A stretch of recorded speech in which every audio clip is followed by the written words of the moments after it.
avec nous en plateau Denis Jacob, bonjour. Vous êtes secrétaire général d'Alternative Police CFDT. Cette image qu'on aimerait vous montrer ce matin, ce CRS qui est malmené à Paris, ça se passe à Paris, il est roué de coups.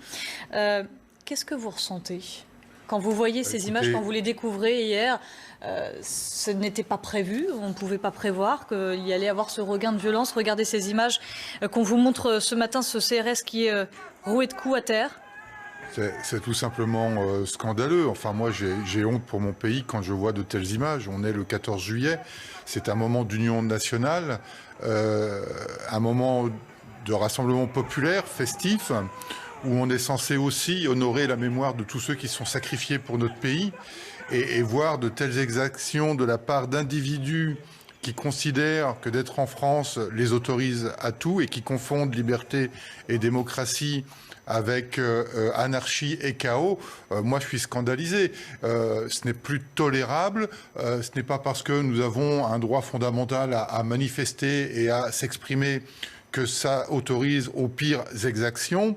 Alors, on se doutait malheureusement que nous aurions des éléments perturbateurs à l'occasion de ce 14 juillet, que ce soit pour certains pour revendiquer, faire le buzz médiatique parce qu'on est en perte de vitesse et refaire la une des médias parce qu'on ne parlait plus d'eux, et puis les autres qui, à l'occasion de la Coupe d'Afrique des Nations, se sont livrés à de véritables scènes de guérilla urbaine dans certaines métropoles. On va vous faire réagir notamment sur cette autre actualité, mais sur les gilets jaunes hier, ces affrontements, ces tensions, on a une idée du profil de ces gens quand on entend les slogans anti-Macron, Macron démission, ou alors tout le monde déteste la police, qu'on a pu entendre encore hier. C'est très anarchistes. Qui sont ces gens qui ne portaient pas de gilets jaunes? Ce sont toujours les mêmes. Ce sont des radicaux d'extrême gauche, ultra gauche, qui de toute façon ne reconnaissent pas l'autorité de l'État telle que nous l'avons dans notre pays et qui sont là pour essayer de déstabiliser l'ordre établi.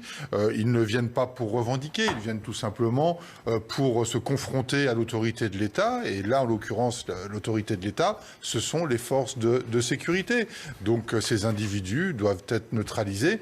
Alors après, il y aura toujours cette polémique, elle a commencé ce week-end, de dire c'est scandaleux qu'on ait eu de telles violences, mais quand on n'intervient pas, on nous reproche de ne pas faire notre travail, et quand on intervient, on nous reproche d'avoir des violences policières et des bavures. Donc à un moment donné, il faudra aussi se déterminer et savoir ce que l'on veut dans notre pays comme sécurité. Pour rester avec nous, Denis Jacob, Damien Fleureau, chef du service politique de CNews, c'est un mouvement qui perturbe, on peut le dire, le quinquennat d'Emmanuel Macron, qui pensait avoir balayé d'un revers de la main ce mouvement des Gilets jaunes. Oui, c'est la première fois depuis le 16 mars dernier que des Gilets jaunes parviennent finalement à manifester sur les Champs-Élysées.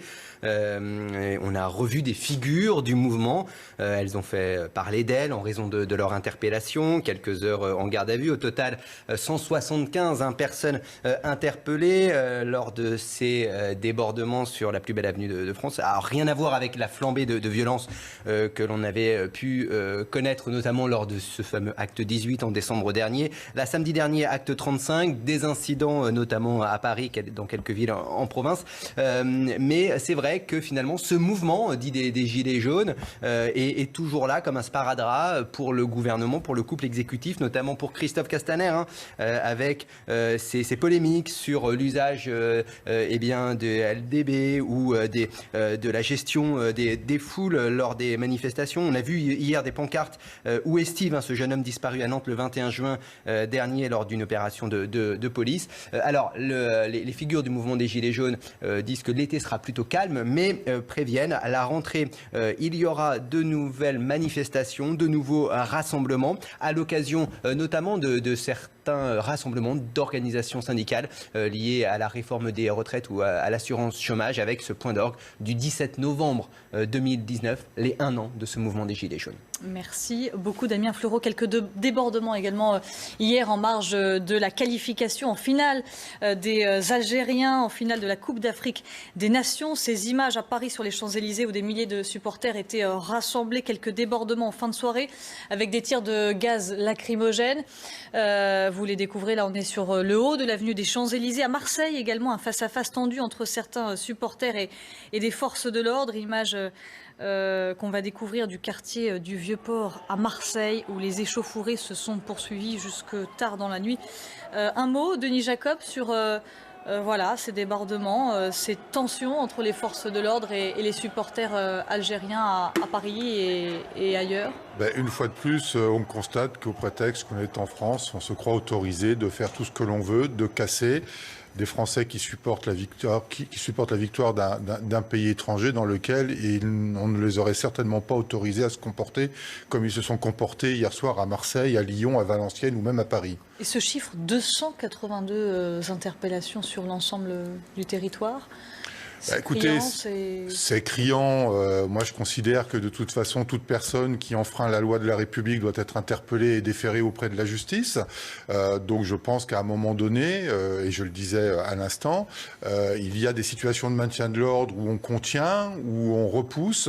À un moment donné, il va falloir se poser la question si on ne doit pas, au contraire, aller encore plus au contact, interpeller et déférer avec la justice, avec tout ce que ça peut avoir comme conséquence, bien évidemment, des dommages collatéraux, des blessés, mais je le disais, à un moment donné, il faut savoir ce que l'on veut dans notre pays comme sécurité. Très bien. Merci beaucoup, Denis Jacob, secrétaire général d'Alternative Police FDT, d'avoir été notre invité sur ce plateau. Merci, Antoine Besson, avec Ulysse Cailloux.